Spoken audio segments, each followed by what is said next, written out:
The scripture he gave me was Psalms 40. Come on. It says, I waited patiently for the Lord, and he inclined unto me and heard my cry. Heard my cry. Yes, he did. The topic that that I got in my spirit is simple. He won't. He won't fail. He won't fail. If you trust him, You trust him. he won't. He won't.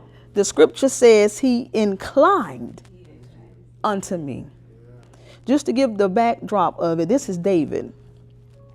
And it's in this particular verse, this basically means waiting patiently for the Lord to answer a prayer and trusting his timing.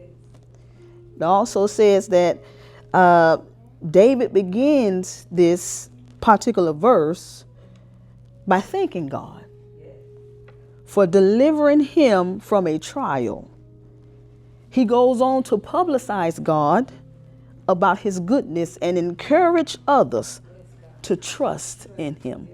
It goes together because he won't fail. About what it was, a week ago or so, I went on a vacation. And I've been on many vacations before. This is not my first vacation. But this particular time, the Lord had me to be quiet while in the plane. I actually, this time, listened to him.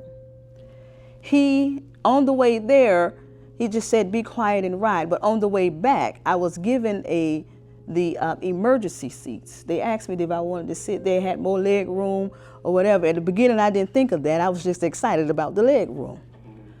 But when I sat there, the Lord said, listen to me. And I began to listen. He said, listen to the pilot's word. As we were about to take off, because we praying, you don't want anything to happen. God keep us. And the scripture said he inclined. So he heard me. So as we were about to take off, the takeoff was well.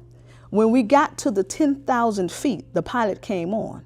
He said, we've reached 10,000 feet. And if you ever took a flight, when you get in the plane, your ears begin to get stuffy and you have to continue to yawn or whatever you have to do, have plugs in or chew gum so that your ears can pop. The Spirit immediately addressed me. He said, if you're going to trust me, I got to close you. So as we were inclining to the 10,000 feet, my ears began to pop. It never did that before. It began to get stuff and I couldn't hear it. And my friend was sitting next to me. She said, can you hear me? I said, cannot. But only thing I can hear was the voice of the Lord. I said, can you hear me? She said, yeah, you're very loud. And I said, okay, God, I see what you're doing. He said, I want you to hear what I said. My ear couldn't pop. But when we got to 30,000, the pilot came back on. He said, now we're at a way that I can just flow. And my ears began to open up. God let me know immediately, because you closed your mouth and because I closed your ears, I was able to let you see me work and get you to the 30,000 feet, and it was smooth.